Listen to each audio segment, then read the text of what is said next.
so makuyolalwa ebusuku kwaba yilapho ke ngoba ngangilala naye mangivakashile ngilaliswe naye lo mamncane ngoba ko mamncane uyena oyemncane futhi ko mamncane exactly so ngangilaliswa naye ke yabo so mangilaliswe naye kangithinteke la angidlalise nje yabo angithintela usisena 7 by then I can't recall but nje around those ages 6 7 8 around there around nje there yes angidlalise ke lento angibekeke lapha kuyeke nami ngangazi phela ngenzani ngiphushe ngendlela i-incident yokuqala that the first incident nalo wesifazane all right.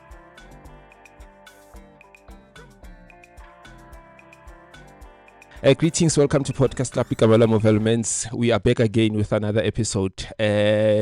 What you need to do is simple like ABC, you like, you subscribe, and you share. Remember that if you want to be on the show and you have a story to tell us, tata inamba is screening, just konala. We try to send a voice to share utungbano agopi. And Kambala kolepilo litete like big agopi. By just doing that, you'll be sitting with me here, having a conversation. As usual, I'm coming at ladies and gents, boys and girls, give it up for the one and only Pastor Luther King. Yaphila mfundisi. Bigrited ngiyaphila. Yeah. Azangu lahleke mara. No, hayi beku easy ne. Totally look yeah. Yeah, yazi on the show ne, the past few weeks we were having a lot of gobelas ne. All right. Lot of yeah, khona ngeke ngayibona namenye ngihlangana nayo nje gobela. Yes. Yeah, so namhlanje ke sithethe direction ehlukile sokukhuluma ngoNkulunkulu. So where are you from? All right. Originally ngingowase KZN Empangeni elokishini okuthiwa isesikhaweni. Yes. But ngokuhlala recently ngila Pretoria Central. Yes. Okay, Empangeni, how far is it from Empangeni to Durban? My driver maybe it's 4 to 5 hours. Dependent you It's like ukusuka la eGoli uye eThekwini. Yeah. Khona uqhelile. Yeah. So how was your childhood? You know, there's a lot to unpack, man. I just want to take it easy, step by step, like a baby child. All right. Yeah. Hey, ngizodlula nje ukuthi angazi ukuthi mhlawumbe ngingene deep siye nje sinasi isikhathi noma ngi-highlight nje ngidlule. Sinasi isikhathi mfundisi, we can just break it down. All right. Ngaba nayo normal childhood ngisho njalo ngoba phela ma ukhule ekhaya kunabazali ukuthola ukudla ulaludlile ungathi ama basic lawo ukhona futhi nokuthi uyiswe esikoleni ama basic yonke ingane funeka ithola ukudla ibe nokugqoka ihanjiswe esikoleni izase ziba khona ke kodwa ke nezikandali ezayifuna nje uqeda at a very young age because ngumuntu ke nga experience i-rape at a very young age. Okay, before you get into that, man, gini huwe wetu mtwana or you have siblings? All right, ngikhule kuyi-family setting enjani nje, beku mama, ehlala ekhaya kubo. Okay. Shuthe ekhaya kubo komama. Yeah. So kunomama, kunogogo, kunomalume, yabo. Yeah. That early age is of 5 years, 6 years, 7, 8 years. Yeah. Size saqala ukuhlala nomama sibe babili mhlawumbe umuntu bekase no 12 13 years but nje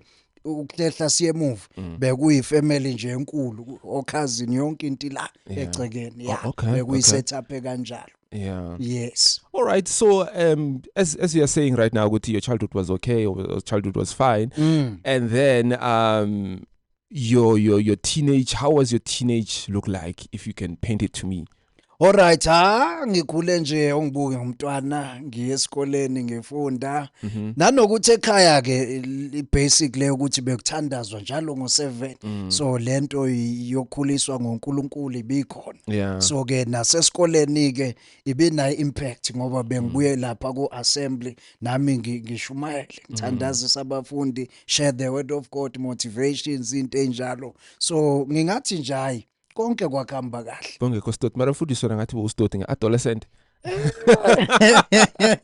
Cha ngeke ngibaleke ngeke ngiqamba manga ukuba stoti khona yabe ngistoti ngoba phela angithi ngaswe ngafunda into ezinkulu ngimncane so vele noma ikhona ibackground yokholwa but lobu bustoti bese bunamandla khona ukustoti hayi ngibe stoti lento yokholwa like uyithethe vele ekhaya or ukhule nayo or uyithole selomdala ngingathi nje ngikhuliswe ngayo ekhaya yes ngikhuliswe ngayo ngoba bengisho nje ukuthi njalo ngo7 wantambama bekuya umndeni uqoqane kuthandazwe bese sinikwe iBhayibheli kuthiwa share nje whatever ongakushare so leyo nto leyo nanokuthi ke nangama weekends siyathathwa sise inkonzweni so ngakhula nje kuleyo setting vele enjalo so kwabalula ke noma sengikhulu ukuthi ngiqhubekeke noma abazali bengasekho sengiyimele ke ngiqhubeke ngingayilahli leyo nto ba ngikhuliswe ngayo. Okay, all right. So tell us about the experience. Ukuthi uyehle kanjani vele? Iqale kanjani? And like you know Pastor Nem, if you were a female, ne? If ungumuntu wesifazane, if you are talking about the experience of being, molested or being raped, a woman could have cried, I wouldn't say some certain emotions, but with you, it's nothing. It's nothing. It's just a story. It's just a story to share. But why? It's just an experience. Phela ngibeke nama tissue la ngithi hayi umfundisi uzokhala phela mase ngicela ngibuza ngalezi. Lutho. Yazi funny my brother. How I started even talking about it.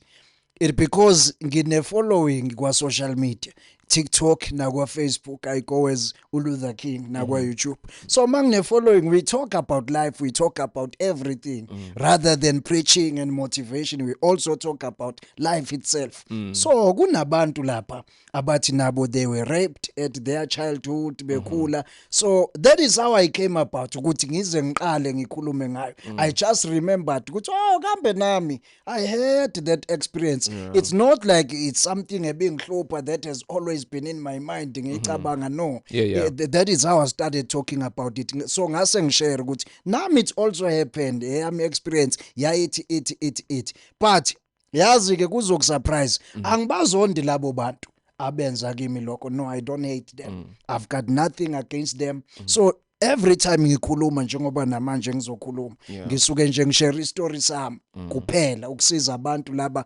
abalalela ukuthi hayi kuyaphileka nami ngayisurvive leyo nto yet I'm here exactly let's start from the beginning how did you meet this woman all right ayithi ngikhuliswa njoba bengishilo it's a family setup kunogogo kunomalume the very first time ngiqala ukuexperience it was one of my uncles kwakungasiye umuntu wesifazane the very first time sahleli nje shuthi kwakungekho umuntu ekhaya ngisele nomalume ngingane and then nje angazi naye wayengenwe yini athi nje mshana hey akhulula ibhlukwe ke yabo azama ukufaka ke lento yakhe la so shuthi akayanga deep the way ngirecalla ngakhona because I didn't feel any pain ayikho futhi nento mhlawumbe idamage engathi yenzeka angithi mawengane uyagezwa umama used to bath me every day wayezobona na if kwaba ne damage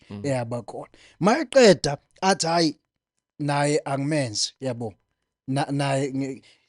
naye angimenzi nami ngithi hayi ngeke phela ngeke wenze mina ngingenzi as young as I am mhlambe mangathi ukurecalla maybe I was there at the age of 7 years 8 years maybe I was around there I can't recall ngoba kwakudala kakhulu so nami ke yabo hayi kudlule yang affecta ke kodwa leyo nto ngoba ngayithuka sengiyingane makudlalwa nezingane zakwamakhelwane osisabadala sengibabhalela incwadi mina ngifuna ukubalala ngizama ukubhala ukubhidilisha incwadi angithi uyabona umuntu ona 7-8 years at least usuke sezama phela lo muntu nami ngizama khona usisi wathatha nje incwadi njengoba injalo wayisa kumama ekhaya khona lapho ngashawa ethi umama ufundiswa ubani lo mkhuba lo malume ngamceba lapho ke uthi uyena ongifundise lo mkhuba ngufunde kuyena kwakumalume ke isigameko sokuqala so iincident yesibili ila sengena khona umuntu wesifazane ke ngingathi ke but mfundisi kancane lo malume lo ngemva kokumceba kwenzakalani? Something happened. uyabaza abazali ngithi somehow abanye abazali bayakhuluma ngezinto kuphele kubona abanye bangayikhuluma at all bayifihle ngokuzama ukuthi kuvikelwa ini ifamily ingabe divided kungaxatshana. Unfortunately umama wami passed away ngo2014. Okay. Njengoba mina ngizoyikhuluma nje lento manje angazi whether there are steps awathatha ngayo whether khona abatshela within the family whether kwawa ne meeting whether yake yakhulunywa angazi, I can't recall. Sure. But nje ngamtshela cause ngathi sengishawa kubanjwe incwadi ebengiyibhalile esebuza uyifundise obani kwayila ngisho khonta hayi because umalume was the first person as I recall. So lo esibili ke wesifazane lo umamncane ngithi umama bezalwa nobhuti bakhe ezalwa nosisi futhi one of them ke ngiyangibafihle nabo ngingabavezi phela ngoba inhloso yami is not to expose them or to arrest them or ukuthi mhlawumbe ngidestroy ireputation yabo. I'm just sharing my story nje kuphela. Ngiyangabafaki bona. So ke one of them ke yaqala yena ukwenza ngangivakashisiwe. Ngivakashiswe kubo ke la yena behlala khona. Shuthi umama ubengahlali nomamakhe. As a family yakubo yabona because umama wakhe bekashadile kwesinye isibongo. So umama bekahlala yena umama ehlala nogogo wakhe. So umama wakhe ke ehlala kweindawo nobhuti bakhe nosisi bakhe bakwesinye isibongo basemshadweni. So ngangivakashisiwe mangivakashisiwe ngesikhathi ke sokuyolala ebusuku. Ayithi uyabona ukuthi emakhaya ngoba babesahlala emakhaya indlela okwakakhiwe ngayo emakhaya ziba iningi izindlu kuba mhlawumbe ikhishi lapha u2 room mhlawumbe omunye wabafana amantombazane and then indlu lenkulu kamama nobaba. So thothi izindlu ziwu4 5 egcekene lodwa kodwa zehlukene. So ke kwakwayi setup kanjalo. So makuyolalwa ebusuku kwaba yilapho ke ngoba ngangilala naye mangivakashile ngilaliswe naye lo mamncane ngoba ko mamncane uyena oyemncane futhi ko mamncane exactly. So ngangilaliswa naye ke yabo. So mangilaliswe naye kangithinteke la angidlalise nje yabo angithintela usisena 7 by then. I can't recall. But nje around those ages 6 7 8 around there. Around nje there. Yes. Angidlalise ke lento angibekeke lapha kuyeke. Nami ngangingazi phela ngenzani. Ngiphushe ngendlela i-incident yokuqala. That the first incident nalo wesifazane. All right. Fast forward ke sidlule kuleyo. Sengikhulile ke manje sengihlakaniphile ngoba ngicanthe esikoleni ngaze ngalirepeater lelo class ngalonyaka. Ngicanthe ngangenza if ngangenza ugrade 5 ugrade 5 sithi standard ba 3 grade 5 standard 3 it should be standard. Ufuna ku standard 3 grade 5. Ngifuna ukukubuza mara ngifuna ukukubuza. And how old are you? I'm in my late 30s ngasho njalo. Oh, late 30s. Late 30s. Okay. Indoda ibheke ko 40 manje. Mara jumpise ngathi jumpise. I thought maybe you just living your 20s and approaching 30s. Okay. Ibheke ko 40 ndoda. Okay. In my late 30s, yes. So incident yesibili the same umuntu wesifazane the same mamncane. All right, incident yesibili ngicanga ngangenza bo grade 5. I think it was around there. Okay, ngase ngihlakaniphile. Kwakune incident sasehlala sobabili ke nomama. Sasingasahlali nefamily le yaseThape ngithi umuntu emncane wayiphila kuyo sasehlala nje sobabili. Mind you kumama ke kwakuyimina ngedwa ingane. Waba nengane yodwa nje umama kuphela. Sayidini lika baba ke bakhona abanye osisi obhuti but kumama was the only one. So lapho sasehlala sobabili nomama uya rent uqashile somewhere. Sihlala sobabili. Kushona kuthiwa ke kushoniwe ekhaya elikhulu. Makushoniwe angazi umamncane noma wayevele ezovakasha ezovashela umama noma weza ngoba kushoniwe angisakhumbuli yayithini into kodwa kwenzeka ukuthi abe khona njengoba kushoniwe ekhaya umama abe umuntu ohambayo makungena umbiko bekushoniwe ahamba ekhaya elikhulu ngikhumbula kahle ukuthi umama lapho wathi ayi asambe ethi asamba hayi athi lo uncane hayi sizokulandela kusasa ngoba sekulate kwasevele kulate sizokulandela kusasa nomntwana wena ungenze njani ungahamba alright ahambe kumama masisele ke lo nongani sokuyi incident yesibili ke la masisele ke ayekhona ke amakhasethi ephone ekhaya la ngangihlala khona ke nomama la sehlala sobabili uyazi phela abazali kuye kwenzeke athi ufihlile kanti wena usuhambe wafika la efihle khona wena yena akazi yabo ukuthi wena la ethi yena ufihle khona wena usuhambe wenze njani wafika ngoba njengoba ushilo ngathi nganginothi vele ngakhula nje senginothi yabo yangisiza nalento mhlambe ye background yokholo ngoba mhlambe isimo sasoba wes kube yayingekho yona so nayo yayingisiza somewhere somehow alright masaleke lama cassette angazi mina ngoba phela noma efihlekile kodwa ayengafihlekile ngase ngiwazi mina yena emehlweni akhe efihlekile but ngase ngiwazi alright lawo makhasethi ke hayi sigcine sibuka wona nalo ungani i-incident yesibili masibuka lama cassette ke hawu ungane angenze njalo la lento ayenzile at the early age usenza manje for the second time sengikhulakhulile umuntu wenzo grade 5 usekhulile phela webo senengqondo lo muntu usehlaniphile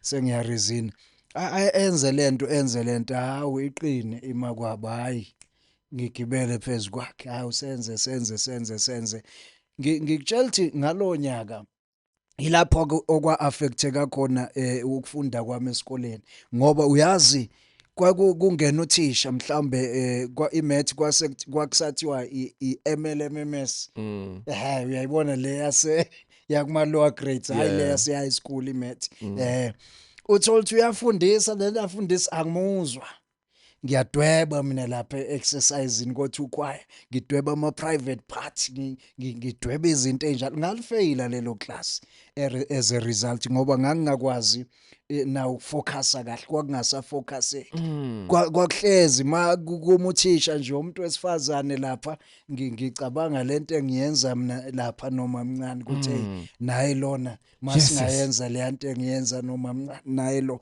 ngigcine mina ngiyadweba ngikwazi ukufocus so I failed I repeated the class yes it was grade 5 ngikhumbula kahle so ke yang affecta ke kakhulu leyo nto leyo nga affecteka but ke I think it's God's grace ukubuye futhi ngibe umuntu wenkonzo kwakungisiza somewhere somehow ngoba ngakwazi ukugcina ngiliphasile ke ngadlula ngawaphasa konke lawo manye ngaze ngayophuma ke kwa matric ngaphasa kahle futhi no matric kwami ayithi uyabona ukuthi looking at the background ngempela isimo sasingaba wese kwakungagcine mhlambe ekhulunywa ukuthi hayi usebamba abantu lo uyi-rapist or such akufikanga lapho I think it's God wonke wangiprotecta lapho yenzeke kangakanani noma ngani how many times you mamncane did something only two times ile incident yokuqala at a very young age bese kuba ile incident yesibili sengise high school and nakhona I thank God ukuthi ayinti njoba ngikhula nomama sagcina ehlala sibabili mhlasimbe ube kuthiwa sasi close kakhulu noma mncane mhlambe sahlala kuyi setting eyodwa under one roof mhlambe lento yayingenzeka kaningi the way nje esengiyirecall yayingaphi awukhona uyaphila umgcineni ayithi ngila ePretoria Central ngokuhlala bona vele base KZN la ngithe ilokish la ngasekhaya kuKosikhawini balapho vele bona ngokuhlala so asibonani but sigcina ukukhuluma sasiqhathwa yiyo lento engikhuluma ngayo ngithi ngashare istory lesimi ngishare ku Facebook platform wami na ku TikTok platform wami so kwakhona abazwayo base beba interested ukwazi ukuthi iyena muphi lo mamncane engirefera kuye ngoba phela baningi omamncane so abanye befamily laba babe interested ukuzo so I had to tell one of them tay ngisho umamncane lo osorenso yabo suthi wayizwa le nto wezwa ke se how kanti yimi lo hamba ukhuluma ngami kwa social media uhamba ungineka lapha ngithi mina cha ngiyabonga ukuthi usakhumbula cha all in all bengikhulumela mina nama followers ami lawa adinga icounseling engihlale ngiwacounselisha athi nawa nenkinga ake adlula kulesimo ya bengikhuluma nayo ingakho ngingalivezanga igama lakho ngingashongo lutho ngawe because ibingaqondene nawe benginceda nje my followers that's all azwananga ke ngagcina ngimblock kanti yena makabona wena bekabona indoda or bekabona ingane hey ziyenzeka lezi zinto ukuthi ngeke ngimkhulumele esayidini lakhe ukuthi yena lesikhathi engiqala nje from the very young age wayicabangani kwakuthini kuyena lesikhathi futhi sesiphindo kwesibili sengenza ugrade 5 wayisuke ecabangani kwakuthini angeke ngimkhulumele ukuthi yini yayenzeka kuye angazi ukuthi wayengibheka kanjani but nje I'm sure ukube kuthiwa besikhula sonke under one roof should lento yayokwenzeka ikhathi iphindaphindeka. So have you told your mother before azoshona? Lokhu kamamncane umama ushone ngakwazi but lokhu kamalume kokuqala washone kwazi ngoba ngalikhipha iqiniso engishaya ukuthi lento ngiyifundiswa uba ngamceba lo malume so lokhu kamalume washone kwazi kodwa lokhu kancane wazi washone ngakwazi. So impilo yakhe nje ibe affected kanjani azange ibe affected ngalokho ukuthi at some point you go back na ngaphandle kokuthi esikoleni ngoba lapho nga affecteka impela ngaze nga repeat iclass uyabona akukho normal to teacher mayengene ezofundisa wena ubhizi ucabanga izine ucabanga impundu ucabanga uzudwebe lapha uyadweba so yayising affectile ngalo nyaka nje kwakunzima shothi ngempela ngoba kwakungafocuseki nasesikoleni kangangokuthi umama wami wazi efonelwa ibothisha ingane la ihlala khona ihlukumezekile yini umntwana ngoba izinto ayidwebayo la ema exercising as understand mama had no clue ke only for the first incident eyenzeka le engithi umalume but ke uyabaza abazali knowing parents they can be very secretive bayafika of which I don't even believe ukuthi waba open ko teacher wabatshela iqiniso lonke ukuthi i-background yomntwana ithini mhlawumbe kungaba yilokho but lokho kancane nje wayengakwazi ngoba phela usisi wakhe lo. Okay, so there's a thing Fundisi, so kuna this thing ukuthi in most cases when people are experiencing molesting or rape, ne? Yes. Especially if it's a male to male, ne? In forward they tend to change the sexuality, it gets twisted. Yeah, ngiyalibonga lelo point. Ngiyalibonga lelo point. No, ngingathi nje uNkulunkulu. Let me just say it's God. I believe it God. Ngoba uyayibona lo show lokukamalume mhlawumbe kwakungaba nomthelela ukuthi igcine kungishintsha. Mhlawumbe ngigcine sengiba gay, sengena kulele linye iqembu le LGBT yayibona. Kodwa akwenzeka langa kanjalo. Nanokuthi angithi lo malume lo oqala akubanga repeated incident. Kwaba nje once off thing engisho ukuthi nakhona angiboni ukuthi mhlambe naye wire that deep ngoba akubanga na damage mhlambe nomama wami wayezobona naye when it's bathing time ukuthi awu kwenze njani le ndoda kwenzeka lena enganeni so naye ka suspectanga so angiboni ukuthi kwaba ne impact akuyena yedwa umalume lo owangenza njalo ukhona omunye futhi umalume owangenza njalo sesengikhula ayithi usuyayibona lento oyishoyo yayisingilandela kahle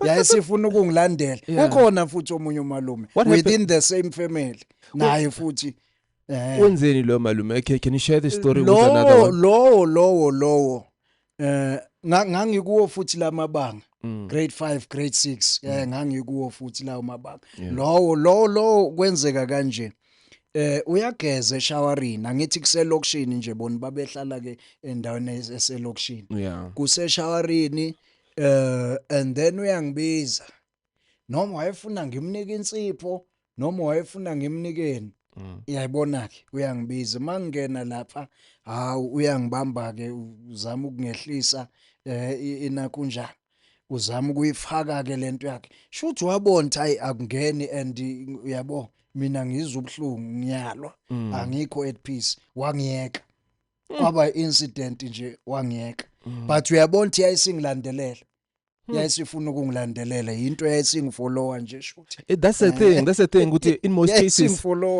most cases mawuzwa like into efana njengalezi like iba into yenzeka often uyayibona ke yayisingilandelela but seriously I thank God ngoba nasekugangeni kwami ekubeni nothi kwami angaze ngithole senginothi after abantu besilisa cha kwakuba abantu besifazane kangangokuthi mina kwakubalula ngangigcine sengidate nabantu abakhulile kunami osise ngathi baqinile yabona laba beage yami kwakubanzima uyabona ukuba approacha ngangibona kulula uapproach umuntu okhulile kunomuntu olingana nami. But we're gonna get there just now. I just want to ask you this one.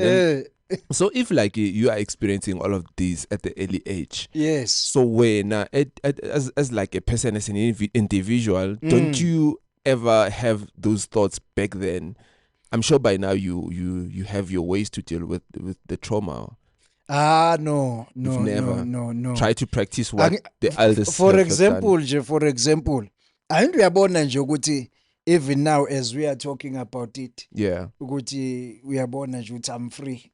There is nothing ethi mhlawumbe when I talk about it, it brings back that memory and I feel sad. No. Kumina nje is just an experience that I went through. That is why futhi kulula, it's easy for me to publicly talk about it. I'm not even ashamed. That is why it's so easy, because kumina it means nothing.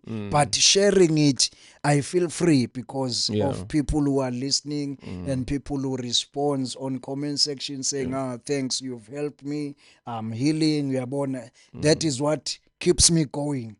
But I can talk about it. And I like that as well for this, because of you are sharing your experiences. And most of men, they don't, especially they feel so embarrassed. Exactly. But it's a situation that you never choose, Danger. No. I never chose. It's part of my life. And I can say God, he knew about it. Good. I'm going to via through that part. Gangang ukuthi joba ngishare nje angithi you are not the first podcast, the first channel to interview me regarding this my experience, especially this one of rape at an early age. Ngiyathola nama attacks from the attacks. Exactly, from the so-called family, some individuals. Hey, why you go in public and speak about these things? Usangene, you don't think of behalf of your family. You're embarrassing the whole family. Wara. Labo bantu okhuluma ngabo baneingane zizothini ingane zabo. I do receive such attacks over the calls, phone calls, how do you overcome and stuff. No. I just tell them the same. I'm sharing my story, guys. I haven't exposed anyone. Mhla ngaya lapha ku social media ngafike ngasho igama nesibongo, mhla ngaya ku social media ngafike ngapost isithombe somuntu, maybe ke you guys you can call me and blame me, but as long as I am sharing my story, not exposing anyone, you guys let me be, because now it gives me peace when I share about it. I find peace. There's one thing that is concerning me there. You said you're from a family where you guys fear God, you pray God every now and again. Yeah. But why in such a family you guys are praying about God? There is so much abuse in between. To respond. No. Just to respond to that, my brother. That's a good question. I love that question. ake sisuse nje kuyifamily sibeke for example phakathi esontweni inside the church. Okay. Inside the church you'll hear stories like pastor raped me. You'll hear stories like pastor slept with me and then he asked me to do abortion to abort the child. Yeah, I've heard many stories. You'll hear such things. But when you go there and you have no clue behind the scenes, what is going on behind the scene, you'll never know. Even at church. So, ngizama ukuthini? Ama-families amaningi kukhona nje ukubola kwakhona. Yeah. Okunye uthola ukuthi kufihliwa kwaziwa. Okunye uthola ukuthi kuvela obala njengoba nje njengoba sengikhuluma nje. Yabo. Abanye futhi bakulwisa njengoba nami bengilwisa nje some of the family members ngelwisa ukuthi why are you talking? Bafisa ngathi ngavala umlomo nje ngingakhulumi ngalento. That is how they wish. Ngavele ngivala umlomo ngingasho lutho. Ungasho lutho ngaleli dawo. Asian is very sad. No offense, my friend. If you come across this video, no offense. I haven't called your names or said anything. I'm just sharing my story. So, but how protective are you? You have kids, right? Yeah. How protective are you? Hey, my brother. Yeah. Ngingathi nje ayithi ekukhuleni kwami. Yeah. Benginothi. Ekubeni nothi kwami bakhona abantwana. Yes. Engeke ngaba nabo.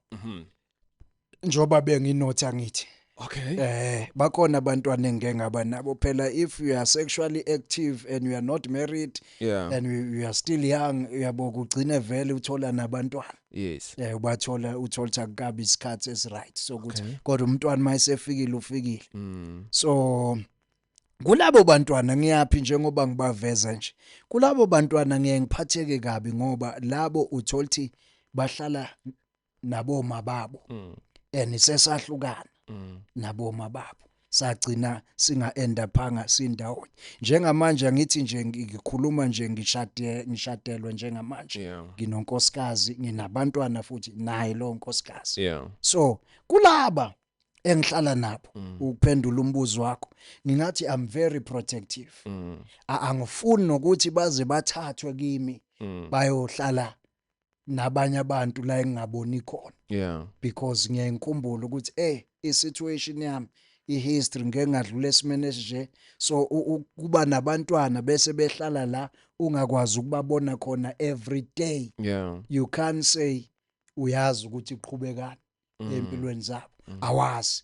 So la bengahlali nabo it's only God who knows. La imndeni kabakhuliswa kuyo ngoba bakhuliswa nje angikho ngibabona ngaleso sikhathi mhlambe ngibafakela imali kube yilokho angihlali nabo every day but la bengihlala nabo every day angithi basemehlweni nami I'm very protective ukubona. Angifuni futhi umuntu ozobasusa eduze kwami ngoba ngibalekela ukuthi they can experience the same, you know. Kunento kuthiwa ukhondolo mfethu olubi. Utholti iqale kubaba kumkhulu yehla kubaba yadlulela kuwena. So angifuni la benginabo. Angifuni ngabo. Your story takes me back to the young girl. Samkhumbula loba to Cwecwe. It was trending all over. Oh yes. Yeah, it was a very sad story. I also made a post and commented on it. I remember that story. Exactly. All right, so let's talk about your teenagehood. Like, after that, like your life was busy. You was busy. Yeah. Hey, phela ke ngathi ayikho into engibe busy ngayo kakhulu. Rather than kuba nothi ke influencer leya experience but into engibe busy ngayo kakhulu growing up bekuyizinkonzo amathende revival I'm there I'm preaching I'm singing chorus leader ngu MC so I got to know a lot of pastors and I came across a lot of men of God yabona one of them nje enye man of God enye yake yazama futhi nayo ukungenza njalo a man of God hey trustwa kule ministry la bengikhonza khona itrustwa imenywa yayingakhonzi nathi yayithathwa ngokumenywa umfundisi kanti nayo injalo nayo yake yazama futhi ithi yangeje kwasho ukuthi lapha phela bese ngisile sengihlakaniphile phela yes phela nala ensindisweni Nceku yeah bakhona labantu balolhlobo sibabeke kahle ukuze singabhenwa yeah balolhlobo okay baningi yeah into bayacasha yeah into bavele bengafuni ukuphumela obala yeah becasha. So it was one of pastors wayengaswampumalanga wayengasempumalanga yes enye ministry ke le ngangiseva kuyo lelibandla umfundisi owayesilida lapha awalida wayikhonzile ukuba inviter njalo makunama revival crusade soul winning uzoba inviter ke bafike. So this pastor was among those ababe invitee ngokuthi ke nami lapha bengumuntu active lapha kwi ministry ngiyahlabelela ama chorus ngo MC ngiyashumayela everything so bengiku spotlight ngisho njalo so ke angiboneke this pastor naye wahlabelela washumayela wenza yonke into hayi sizwana ngithi it's a brother to brother phela kusenkonzweni you can't suspect nothing ang invite ngelinye ilanga by the way beka kwenye varsity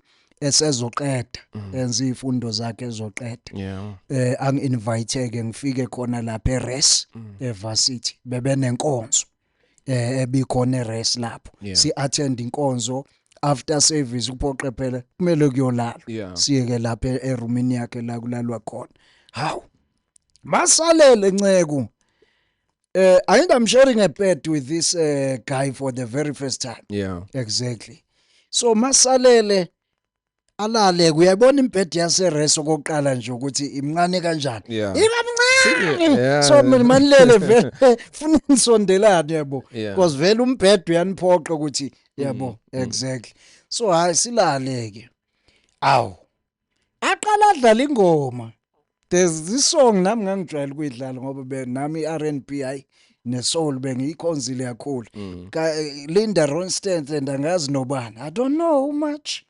I love you. Hey, ayidlala ingoma ngikhumbula kahle wayidlala futhi kuyi Motorola V8. Uyayikhumbula iMotorola V8 kwakuyilezwe ikhathi leyo phaqa kwakuyilezwe ikhathi angikhohlwa nezifoni ayikhala kuyo indlela nje okwakuyiyo. I repeat hey yazi inqondo yami usamangezwe lokho hawo. Hey uNceku ngoba uNceku lo mfundisi lo wasipita ngale ngo kwenzenjani hey ay ngithengizwa ngezwe nje ngento Nceku yabo ingathi sishisa la enakuzana emva kwami hey ngivuke Nceku ngivuke sengikhulile phela ngeke ngisarobheka manje ngikhulile ngivuke ngithi hey kwenzenjani ngizongicela ukuya ekhaya Ngicela ungihambise. Ngicela ukuya ekhaya. Ayijobe zami kwenza lento vele yabo. Mina kusuka emnganeni sekuya recall yonke le memota. Hey, ufuna ukungiqeda lo. Kanti wayafuna ukuyizama ngakhuluma naye. Hayi angazi mina Nceku kwakuthuke ekutheni kwakwenze njani. Ngithe icela ungihambise. Hey axolise. Lo Nceku. Hey avele nje abe umuntu oconfessayo yabo like a confession the Nceku eish ngiyaxolisa nenkinga vele yabona vele ngithanda abafana hey ngikutshela Nceku ivutha umlilo mayishumayela lapha hey ukunyakaza lonke ibandla nomfundisi uinvite njalo akalezi iphutha uyainvite akakezi iphutha kunenkonzo angainvite ihlezi ikhona infectiwe athi kunenkinga vele ngithanda abafana lapho inkinga yami yona lapho lo bhuti wayithi mayishumayela akawashaya amantombazane akawashayi indaba yomjolo ngitsizwa nswi yabo ngaqala lapho kuyigadi hey nomuntu kuthiwa sindisiwe ngoba mayakhula benetshebe asibona intombi yakhe yabona ngaqala ukungabathemba abantu yabo abathi basindisiwe abanantombi yabo kuyenzeka asisho ukuthi akwenzeki bangazi babe offended laba basibukayo lapho oh brother abathandana noJesu cha ningabi offended kodwa mina ngaqala ukungabathembi abantu abathe abanantombi ngoba basindisiwe abakhulile ngoba uyabunga ngihlangana nalamahumusha adlalela lelinye iqembu ebecashe ngokholo so ngiyabona hey ya confessa le ndoda so i-confession yakhe yebo ukuthi yena uthanda abafana so nami ungithandile sengibuyela kuleli point lakho ukuthi ekhuleni lento ayikulandelelini iyalandelelana laba nje laba oMalgaju ngathi bakuzwa ngephunga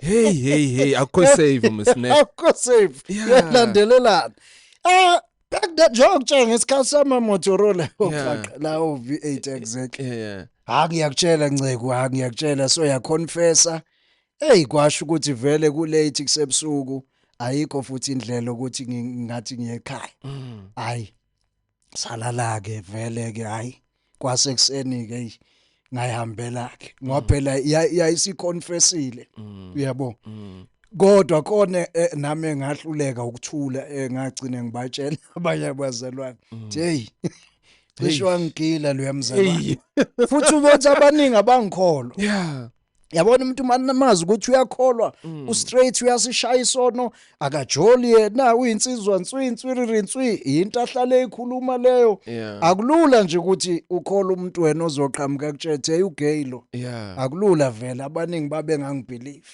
yagcina ingathathwanga serious indaba yakhe amshona la ikhona namanje ugay yabona so yangilandelela bake bangi-attack ke nami kwa social media ngithi sibuye si-attack phela kusibuye kube nama debate siphikisana bahamba abanye kwakhona ke omunye shuthi othatha lezo nto ke background yami angithi ngihlale ngiyishare lento ngikhuluma ngayo kwa social media wasebenza lokho hayi brother Luther is gay spiritual wakubeka kanjalo ke wathi hayi ugay spiritual wayilalele lama testimonies zami ke shuthi phela wahlanganisa waphuma nena hayi ngishadelwe nginonkosikazi siyazi ukuthi baba gay abanye ngisho beshadile kodwa mina angiwadla amadoda angidunusi futhi ayikho futhi indoda la engaphuma ethi ngake ngayidunisela ayikho la ku social media nje wonke ayikho engabona le video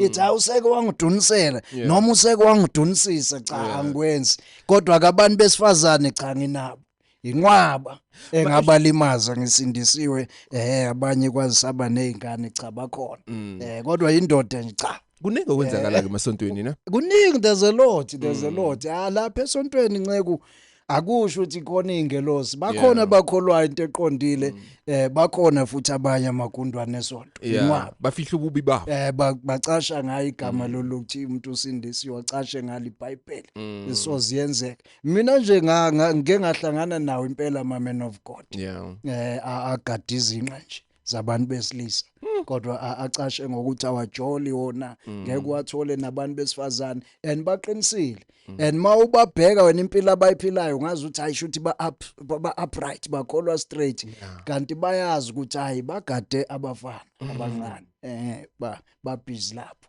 so ngeke ususpect ngoba abathambili izandla ababonisi ayikho into obvious ngeke sowubone mawungazi lutho uyabona akho ama signs uyayibona indaba so nje nami bangihupha Nceko kakhulu kade ngibavika bayigijimisa impela so what is your beef between wena no Enigma do you guys have a beef ngiyabonga lo mbuzo Nceko kahle kuyona ibeef okay personally angeke ngithi mhlawumbe ubrother Enigma une beef nami I would be lying angiboni khona ibeef anayo but mina ngeke ngaba nenkinga naye kwenzeka nje ngathi mangiqala ukuhlangana nama video akhe ngawalalela ngawathanda yabona ngase ngimfollow so ngase ngenza ama video ngimsupport yabo mhlambe makuthothi khona into ayishilo abantu bazama ukuyiphikisa ngiyithathe leyo nto mina ngiyichaze ngithi hayi bengaqondile ukuthi ubesho ukuthi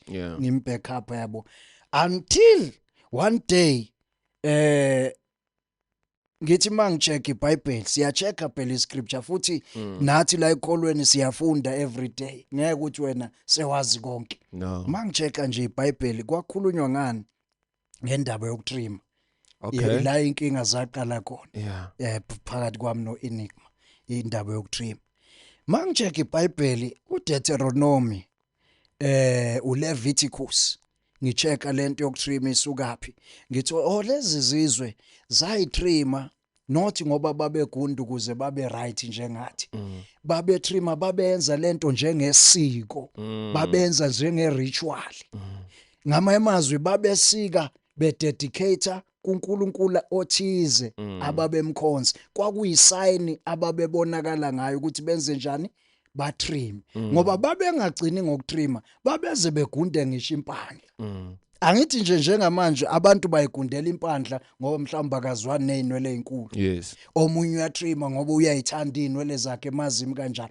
but laba abantu okhulunywa ngabo kwakuze kuthiwa abangatrimi nje kwakushiwo ngoba bona babekwenza lento as isiko it was ancestral worship yeah it was idol worship angibeke kanjalo babekudedicate kuNkulunkulu othize size sithi scripture kweindawo khona lapha sithi bebetrima labantu makushoniwe begunde makwenze njani kushoniwe yeah begunde ini impuculo ngoba kwenze njani kushoniwe angithi even today in our generation we still have people abasakupracticeayo lokho ukuthi makhona oshonile ekhaya lo mndeni wonke umuntu ubonakala ngani ngempandla so nalabo abantu ukutrima kwabo babetrima ngoba begcina isiko ingakho ke kwaze kwabekwa incwadi kwabeka umthetho ukuthi abenze njani abangatrimi kwakushiyela lokho ngoba babetrima ezibona ini isiko babekwenza ezisiko umkhuba othize ababewenza so sasibanga leyo nto leyo nto mina engabe sengishintsha ngithi hayi mina sengirealizile ukuthi hayi uDeuteronomy loya wayesho kulabo abantu ababephila ngaleso sikhathi wayengakhulumi nami ngoba phela mina mangitrima nje angitrimeli ekhaya kushoniwe makuthiwa ngigunda impandla njengamanje angiyigundi ngoba ekhaya kushoniwe ngigunda nje ngoba ngivungula inwele yabo so uNkulunkulu akanankinga nalokho uJesu akanankinga inkinga zaqala lapho kuyibona icontent yakho ukuthi basangene umsangano nje waqhamuka kanjalo ke sengijika lento hayi umsangano lento eshoyo laba usho ukuthi there are a lot of confusion i-confusion ngoba umsangano ngeyami interpretation it means confusion uyathuka uthuka abantu abadala usho kanjani basangene no they are confused kwaqhamuke lapho but ke sekhambe kwahamba ngaze ngaphuma kuye nceko angithi kuke kwaba for example kwaba nendoda eqhamukile lokuthi uJoshua yaqhamuka neRapture uthi ibandla lizohlwithwa nge-23 kaSeptember nange-24 uEnigma wazigaxa kuleyo nto wavela yena eyifakazela ukuthi lento eshoyo le ndoda iqiniso wazwa eda wathi kuzoba ne4 days futhi of darkness the whole world kuzoba mnyama umhlaba wonke wathi emva kwalobo mnyama kothi makuphela ubumnyama abantu bobese bahlwithiwe efakazela le ndoda igcine leyo nto ingenzakalanga ngithi bonke abantu babonile ila engenza ivideo ke ngathi hayi ngiyaxolisa ukwenza ama video ngoEnigma angisophinde ngwenze into bengifuna ukumprove ukuthi unamanga njengoba nje lento niyibonile ethe izokwenzeka ingenzakalanga seniwabonile amanga akhe ngithi sengiphumileke kuye angisawenza amavideo ngaye ngiphume nje kanjalo ngokuthi amanga akhe abonakele ngasathi senimbonile ukuthi unamanga ngeke ngisawenza amavideo ngaye lokho yana nje ngithi uyasangana ngisho yonke le bengifuna ukumprove ukuthi unamanga vele akezwe ngoJesu umsangano nje kuphela iqhamuke lapho le yanto there is this one this woman was claiming that bona I don't know isonto yini but it's more like ilahla la khona ngathi bayasonto or something okay. She was saying that ukuthi kwakwalimala wenzekala azange ayesibhedlela wathandaza is there any such a thing ukuthi ungaphuka inyawo and then uthandaze nje kuphela and then the next thing you find yourself healed hey uyazi ukuphendula lo mbuzo I wouldn't say there is no such I wouldn't say futhi ukuthi there is such ngoba umuntu mayeqhamuka netestimony njengaleyo Yeah. Umuntu osuke lazi iqiniso ngaleyo nto ayishoyo uye lo osuke eyisho. Uyena olazi iqiniso. Ayinti iBhayibheli lisifundisa ukuthi kwake kwathiwa akaprofeti umprofeti athi Mathambo. Yes. Hlanganani. Yes. Ubani uHezekiel. Kwathiwa athi amathambo abantu abafile awenze njani awahlangana. Kuthiwa wakhuluma amathambo enze njani ahlangana. Were we there? Sasingekho. Kodwa but because we believe in the God of the Bible siyakholelwa ukuthi kuyiqiniso. So maqhamuka umuntu namhlanje ethi ngibona uJesu. uJesu wathi umuntu owazi iqiniso ngalento ayishoyo ubani? Uyena. Thina silazi iqiniso lalento ayishoyo ukuthi iqiniso kangakanani noma ingamanga kangakanani. But uEnigma the day ekhulumile ethe yena unika uJesu imvubu kwathiwa kangishaye mina ngayo ngoba mina ngithi lento yokungatrimi umsangano kwakungakhulunywa nathi kwakhulunywa nalabantu ababephila. Lento ayenza ukuthi athi ubona uJesu wathi akwehla imvubu ngambona lapho umuntu unamanga. Ngoba akulula ukubona umuntu onamanga until akhulume ngobani ngawe. Alright, so exactly. Akulula ukubona umuntu onamanga until aqambele wena amanga. Yeah. Mayisaqambela abanye akulula ukuthi ubone. Yobulokhu uyitshela ukuthi uqinisile until it's your turn akhulume ngawe aqambele wena amanga. Then you'll realize ukuthi unamanga lo. Mina nje amanga akhe ngaqala kwabamba lapha. Uthi hayi unamanga. So sakufika lento yerapture uthi kuzoba na 4 days of darkness sengivele sengiyamaza unamanga lento ngeke yenzeke. Ingakho ngenza amavideo amaningi ngiyiphikisa le nto ngithi ayikho. Enike yenzeka ayibangebikho ngempela yenzeka la. Because ngase ngazi ukuthi unamanga ngoba ngaqala kumbona ukuthi unamanga eqambele mina amanga. Yes, I want us to move away from that. I want us to enter this one. You said you suffer from masturbation. What happened there? Hey, kuningi ncebo. Kade ihuzuka inkunzi malanga. How do you suffer from that though? Like how possible is that? No. Were you not busy? Phela ncebo, angithi abantu besifazana akusona sonke isikhathi othi mawubadinga umthole ngakho ubathole. Uzokumdinga kunesikhathi sendlala nje. Sehlele wonke umuntu wesilisa esifikayo sendlala bekuba lezo ikhathi ke njalo zendlala nceko uthola ukuthi ngoyisithola ke sengiyamasturbate ke but ke ekumasturbateini kwami ngacishe ngafa ngoba kula ngaqala ukubona khona umoya omubi. Yes. Through ifuna neglap. Yes. Ukuze ngibone nje umoya omubi ngaqala ukubona into okuthiwa idemon. But masturbation ungena emlonyeni ne. So right now sayithuni dating. Hayi ngaphuma ncebo. So nesikhathi sikakana. Ngisenaso nesikhathi sayo ngaphuma. 2 years, 6 months. Mhlawumbe uphelile u4 years. Ha. Mhlawumbe uphelile u4 years. Serious? Ngiyayeka vele ne. Ngaphuma. Ngaphuma futhi manje nje ngoba phela sengashadelwa nginkosikazi wami uhlale khona ekhaya endlini njalo. Alokho usuka ngalali ngale ekhaya. I'm thinking ukuthi 4 days is a long time. After 4 days survival it's hard. Ngaphuma.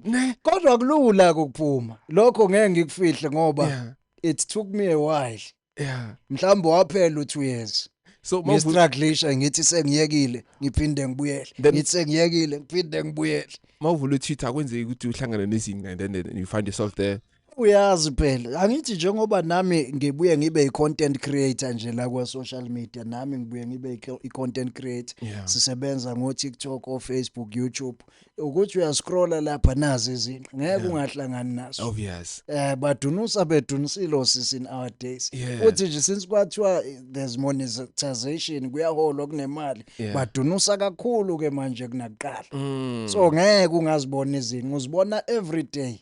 Mina ngicini ngokuzibona la angithi ngibuye ngikhulume nabantu ngibakhanselishe ngishiye nama-phone numbers zami ukuthi ushiye iphone number kwesinye isikhathi uxhumane nosisi thizeni athi ufuna umkhuleko umkhulekise the next thing ikusasa uthi uyavula hawu engaka usekusendele nje yona yonke engaka izinto mina engizibonayo lapha every day. So akubi nama-temptations of you going back? No nceko. uNkulunkulu mayekusiza ukusiza ngempela. Mawukhishwa uNkulunkulu entweni ukukhupha kwangempela uphuma for good. Asiwasize ngeke bayeke yazi ngathi ba too much abantu. Ayayeka nceke uyayekeka. But nami it took me a while. Yeah. It was not easy. Ngathi nje iyafana neaddiction lento kaGwayi. Yeah. Exactly. Iyafana nje awuphume kalula ngiyengizwe nabantu bakaGwayi bethi kunzima ukuquit. So lama sweetie wenzakalana ngisho bakaGwayi they normally eat ama sweetie abanye benzani just ukuthi bakhohlwe kancane. Ngeke ngikhulumela abakaGwayi kakhulu ngoba ngikaze ngilunguze. Yeah, but kuyi masturbation ezinye zezinto nceke ezangisiza sengifuna ukuphuma sengiserious ngokuthi ngiyaquit. One funeka wazi ukuthi yini cause. Yini le ekwenza ukuthi ufuna ukumasturbate. Mawuqala wabamba because avoid leyo nto. It's the porn. Let's say pornography. Abantu abathwegayo besifazane lezi zinto ezinjalo angithi zenza igazi lakho lishise. Then uzomthatha lo muntu ombona la ku social media. Akekho. Uzogcina wenze njani? Umasturbate. So into yokuqala avoid lama video. Get rid of porn, avoid labantu abadlalisa izinqa, avoid blocker mawuhlangana neaccount enjalo iblock. Uhlangane nenye uyiblock ukuze nje uphume nje uphele kulento le. Exactly. Mara sengiqalile yazi. Bonke laba abasinda ama WhatsApp status asinax ngiyabona. Exactly, nasinax block. Exactly. Nala kwa social media mawuthi block ukuze ungayiboni kusasa leyo video yalo muntu ngoba iyona into ekudrive ukuthi ugcine ushone lapha. Ngoba manje ibhlungu lento umbona la ku social media sewuphezulu usufuna umuntu manje uzomthatha lo muntu. Ngisho khona sobizisana ngo baby. Exactly. Uyisiza ngasi isandla. So yenze kanjalo lento. How did you die? You think you already demon likusahlela? How did you got attacked by demon at the time you were addicted to it? Okay, I was attacked by demons twice. All right. 2 incidents, not once, through masturbation. Incident yokuqala ngangibuya ukuyokhulekela one of my friends. Wayegula naye sebambekile story sakhe ngake ngashare. But fast forward, mangibuya ukuyomthandazela ngibuye endlini ntambama.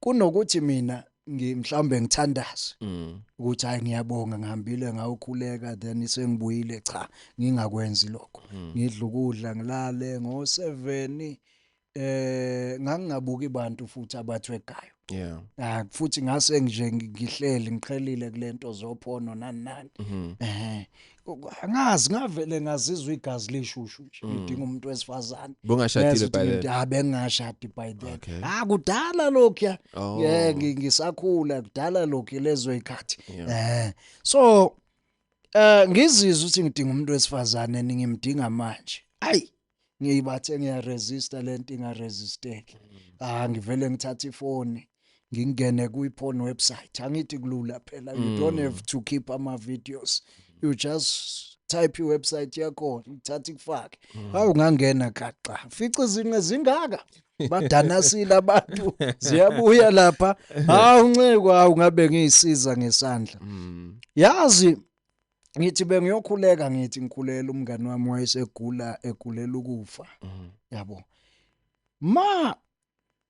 ngisamasturbate kanjalo mangiqeda nje ukurelease hey kuvele ekhala makati akhale ewindini kwakuyiwindi ngapha ibed ngapha then iwindi lingapha akhale ngendlela ethusayo engajwayelekile uyezwa nje indlela akhala ngayo ukuthi akona amakati ajwayelekile ibed angithi ingaphi iwindi lingapha ngilunguze ngewindi mangilunguza akona amakati lawa yilwanyane straight kungamakati lento if I recall indlela engangiyibuka ngayo mawuyibuka ukwakhiwa kwayo but anama sport uyayibona ingwe akusingileza kushaka ilembe have you watched Shaka ilembe yeah amakatata abe njalo makhulu ngo size yeah indlebe zakhona zicijile amazinyo astrange but anama sport like ingwe icheetah ngithi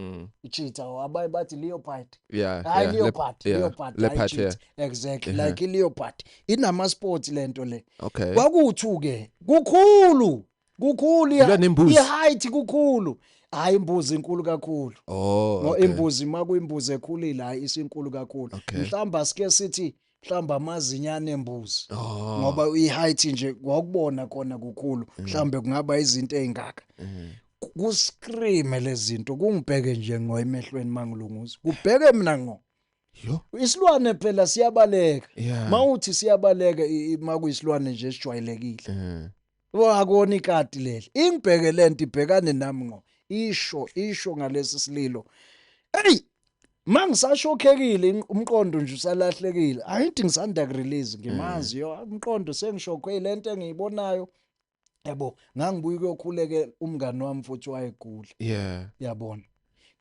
ivoice ithi kimi kube nento ethi kimi la kade uyokhuleka khona lezinto ezinyakazisile lo muntu obumkhulekela usetshenzwe ngalezi zinto ayinto wayekhala lo muntu ethi uyakwetshwa ngaphakathi emzimbeni wayeseluze ngisho weight wena if umbuka ungazi wawungasheshe ujudge uthi hayi mhlawumbe ushawa iTB or uHIV positive istate ayikuso kanti cha ilumbo izinto iwitchcraft but usetshenzwe ngalento so ke angithi manje wena la uyamasturbate awuthandazi so ke lento ithole isikhathi esiright sokuthi yenze njani i-attack ngoba phela amadimoni aba namandla lawo lesikhathi ukephi usesonweni nawo athola ipower ngoba nawo usesonweni so ke ngibiza igama lika Jesu kethi ngegama lika Jesu isukiso kwenhlamvu lento mangithi zisukiso kwenhlamvu isipiti sakhona akusona ukuthi mhlambe isipiti esijwayelekile isilwana ngithi siyabaleka mawusikazi inja nje ngetshe noma usikazi ikati uzolibona ikati ngithi libaleka lento yasuka ukusuka kwayo yanyamalala ngangayibona ukuthi iphelelepi that is why hence I'm sure ukuthi kwakungamadimoni I'm very 100% sure kwakungazona izilwane ezinormal kwakuyizinto zokuthakatha so angiyibonanga yaphelela laphi yasuka nje emehlweni nami yanyamalala angazi yaphelela laphi ucaba ukuthi ngakuyini ngakwenzekeni if thana mhlambe zange ubiza igama lika Jesu ngangifile nceka I'm sure ngoba kwakuyi attack le I'm sure ngangifile la awucabange ke sengifile bayafika abantu endlini inceke enqunu igcwela ama spams cha kanti ibulawe yini inciko ngiyacabanga leyo drama yonke leyo jazz leyo kodwa kuzobonakala phela esandleni umhlophe ukuthi hayi man kuzobona nje inceke kwenze njani inceke bekuthe yeah exactly ngangizongena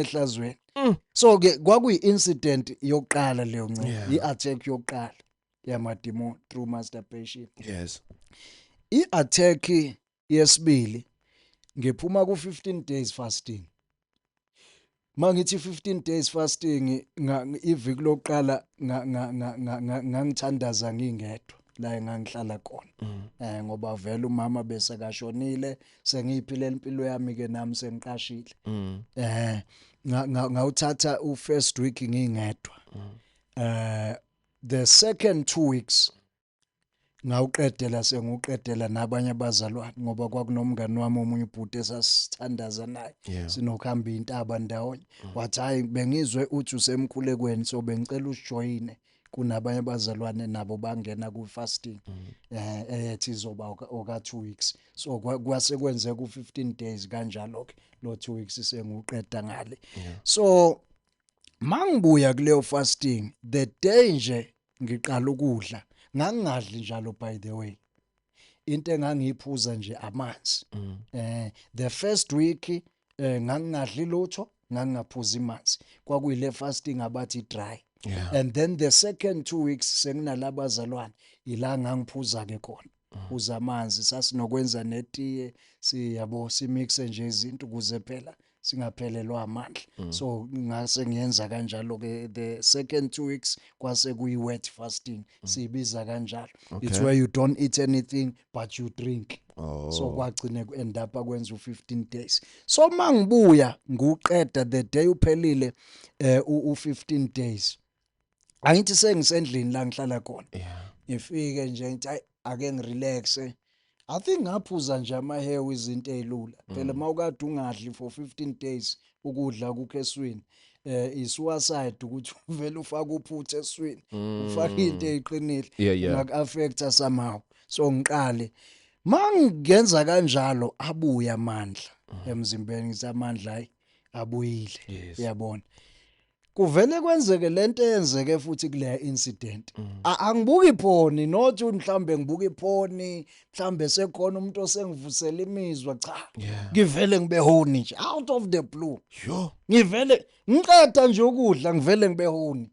Hayi ngizizwe ngihoni ke manje. Ngifuna umuntu manje la.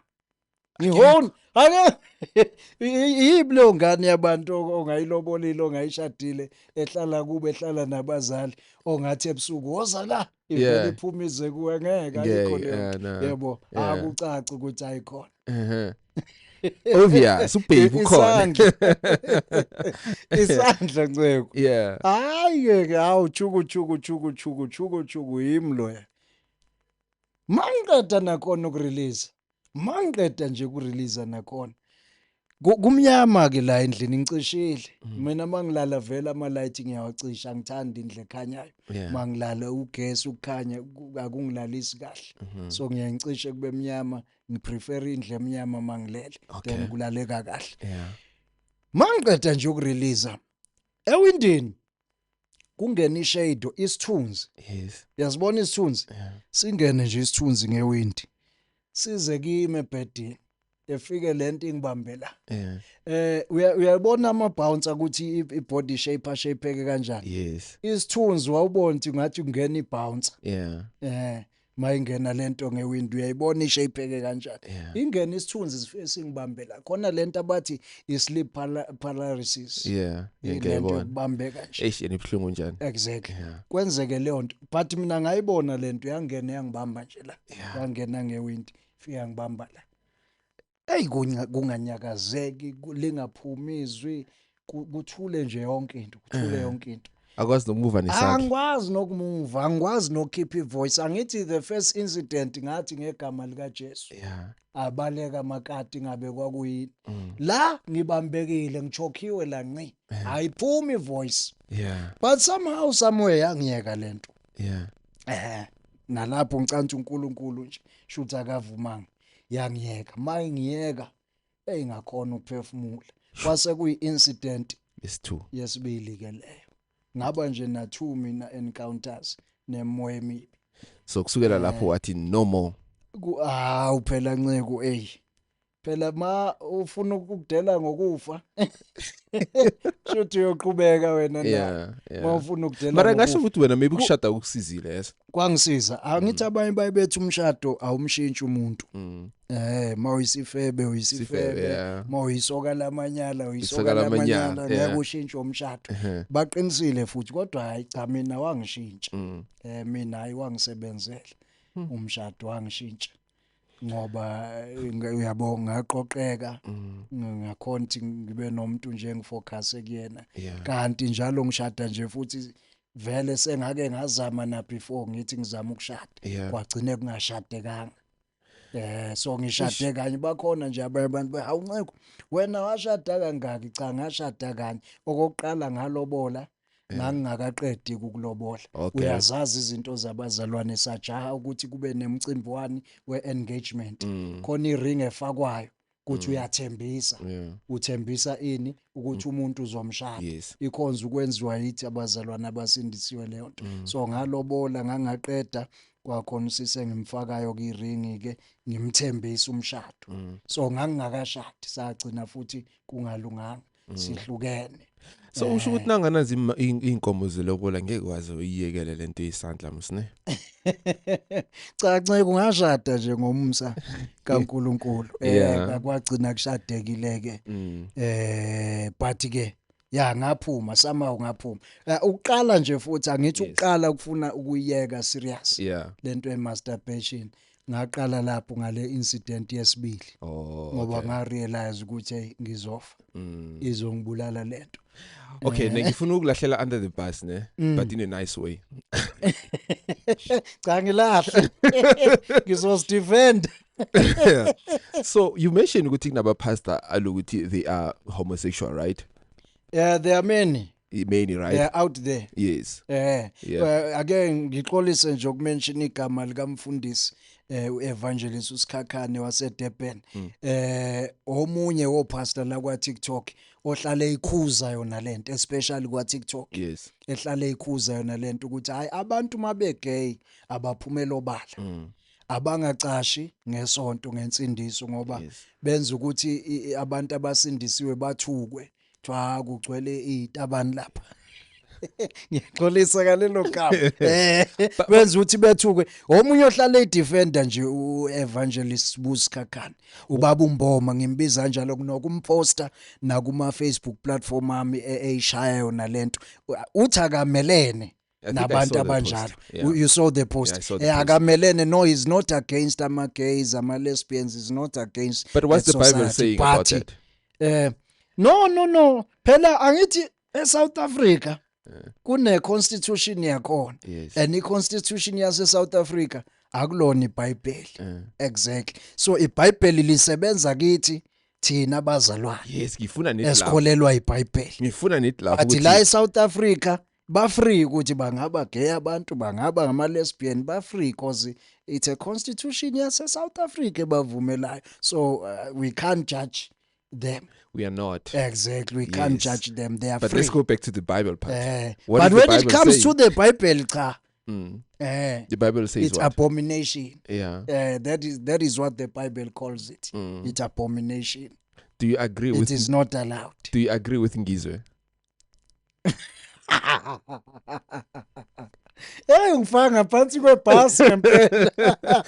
Do you agree with Ngizwe? Enoshilo. No. Ukuze ngingayiqhathi ngicela ukuphendula ngalendlela enceko. Ukuze ngingayiqhathi ne-institution yase South Africa nama citizens ase South Africa.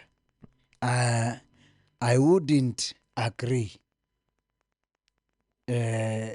with ubaba uNgizwe. All right. Ngoba angithi labantu base South Africa i-constitution yabavumela thi ababe gay. But mhlawumbe I can agree with ubaba uNgizwe kule party mayithi yena ukhulumela ukurespectwa kwani kwesintu nje bona as a nation yani yamaZulu. Ukhulumela imvunulo angithi yona into esusa umsindo imvunulo not ukuthi ngoba elwa nabo ukuthi hey ningabi gay cha yena ulwa nemvunulo ukuthi hayi msana ukusebenzisa imvunulo yani yamaZulu yesizwe sakwaZulu ngoba siyayihlonipha lokho enikwenzayo kuyihlazo kwaZulu asivumelani mhlasimbe lapho kuleyo ngcenye ukuthi hayi mhlamba abangayisebenzisi leyo mvunulo ngoba phela bayihlonipha bona beuzulu yabo bayithatha mhlawumbe ngathi hayi I agree kuloko kodwa kuloko ukuthi abahambe abanakho kunjane cha phela eSouth Africa iconstitution yabavumela thi nabo babe khona baphile banamalungelo and stuff. Angithi asikhulumi ngeBhayibheli lapha. Mase siya kuyiBhayibheli biblically nje hayi vele ku out. Alivumi iBhayibheli. So bayesihogweni. Hayi nceko. uNkulunkulu wazi. No phela akusho wena ngithi kusho iBhayibheli now uza kusho ukuthi according to scripture says no nceko ngokaNkulunkulu kuthiwa wonke umphefumulo onayo uyobhutshiswa. Exactly. Ngokwezwi likaNkulunkulu wonke umphefumulo every soul that sins whatever uNkulunkulu ayibiza ngesin lo muntu uyojeziswa for committing into okuthiwa isin noma ngabe yini including being gay including being lesbian if it's a sin emehlweni kaNkulunkulu then obvious uNkulunkulu destroyer lo muntu uyojezisa lo mphefumulo. Ngeke kwasivala Yeah. Ya ngibuke ngakhulu ukuza ku social media ngubani? Siyabonga Ncebo. No, nguLuther King Ncebo ku social media especially ku TikTok nguLuther King. Kuno TikTok omusha ke Nkosi yami enguvulile. Abantu mhlawumbe ilink ithi @lutherking.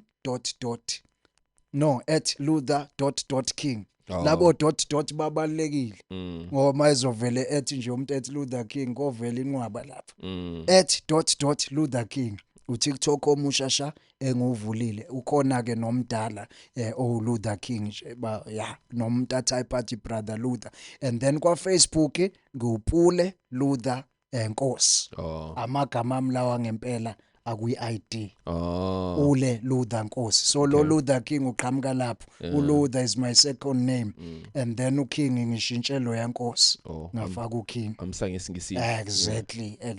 Kwa Facebook nje ule Luther Nkosi. Alright. Yimina lo. Hayi sibonge kakhulu ukuza kwakho la Hayi siyabonga.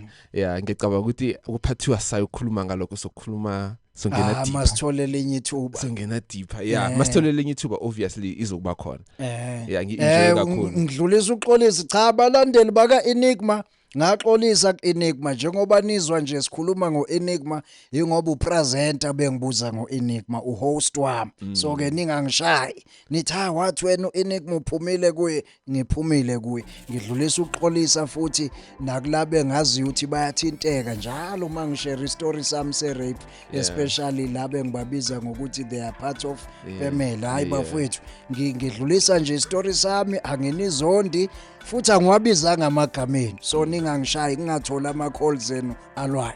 Ngiyabonga. Umsangano. See you in the next episode. Sharp. Siyabonga.